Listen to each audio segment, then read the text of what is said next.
Hi everybody. നമ്മുടെ സംഘിക്കുട്ടന്മാരെ കാണാനില്ല എന്നുള്ളതാണ്.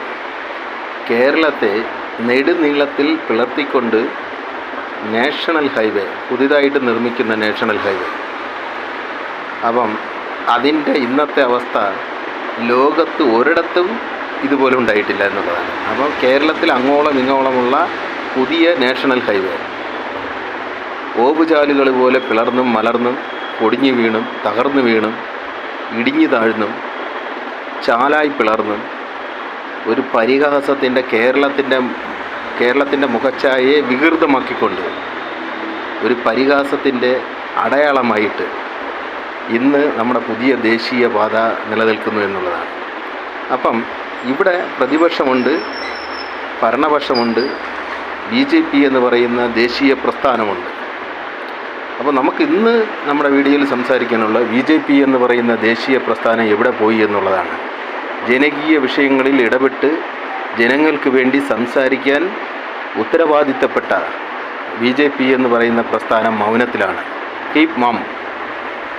കാരണം ദേശീയപാതയുടെ നിർമ്മാണവും അതിൻ്റെ ചുമതലയും അതിൻ്റെ പൂർത്തീകരണവും കേന്ദ്ര ഗവൺമെൻറ്റുമായിട്ട് ബന്ധപ്പെട്ടും സംസ്ഥാന സർക്കാരിൻ്റെ സ്ഥലത്തിൽ നടത്തുന്ന ഒരു പദ്ധതിയാണ്.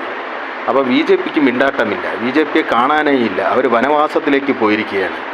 അപ്പോൾ ഈ സംഘി ടീമിന് കേരളത്തിലെ ജനങ്ങളോട് ഉത്തരവാദിത്വവും പ്രതിബദ്ധതയും ഉണ്ടെങ്കിൽ നാഷണൽ ഹൈവേയിൽ നടന്ന ഈ കൊള്ളരുതായ്മ, ഈ കുരുതി എന്ന് പറയുന്നത് പോലെ കൂട്ടക്കുരുതിക്ക് വേണ്ടിയുള്ള ഈ ബോംബ് വയ്ക്കൽ, നാഷണൽ ഹൈവേയെ കീറിപ്പിളർന്ന് ഓവുചാലാക്കിക്കൊണ്ട് അതിനെ തൊലച്ച് നാമാവിശേഷമാക്കിക്കൊണ്ട് അതിൽ ഇനി നമ്മുടെ പുതിയ നാഷണൽ ഹൈവേയിൽ ഒന്നുമില്ല, അതൊരു രൂപം മാത്രമേ ഉള്ളൂ എന്നുള്ള രീതിയിൽ, അത് ജനങ്ങൾക്ക് സഞ്ചരിക്കാൻ പറ്റാത്ത വിധത്തിൽ, യാത്ര ചെയ്യാൻ പറ്റാത്ത വിധത്തിൽ, വാഹനങ്ങൾ ഓടിക്കാൻ പറ്റാത്ത വിധത്തിൽ അതിനെ അധോഗതിയിലാക്കി, അതിനെ കുട്ടിച്ചോറാക്കി, കുളമാക്കി, ഓവുചാലാക്കി, ഓടയാക്കി, കുത്തൊഴുക്കാക്കി, നീരുചാലാക്കി, തോടും കുളവുമാക്കി, അതിനെ കുളമാക്കിയതിനെതിരെ BJPക്ക് മിണ്ടാട്ടമില്ല.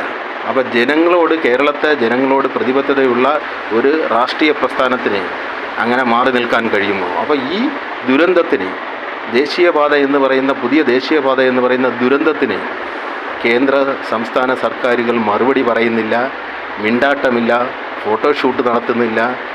രാഷ്ട്രീയ പ്രസ്ഥാനങ്ങളെല്ലാം വനവാസത്തിലാണ്, പ്രത്യേകിച്ച് BJP വനവാസത്തിലാണ്. അപ്പോൾ ഇതിൻ്റെ ഉത്തരവാദിത്വം ഏറ്റെടുക്കാൻ അവർ നട്ടല്ലുണ്ടെങ്കിൽ മുന്നോട്ട് വരണം, പ്രതികരിക്കണം, സമരപരിപാടികളുമായിട്ട് മുന്നോട്ട് വരണം എന്നുള്ളതാണ് നമ്മുടെ ആവശ്യം. ഇത് ഏറ്റെടുക്കാൻ അവർ തയ്യാറുണ്ടോ?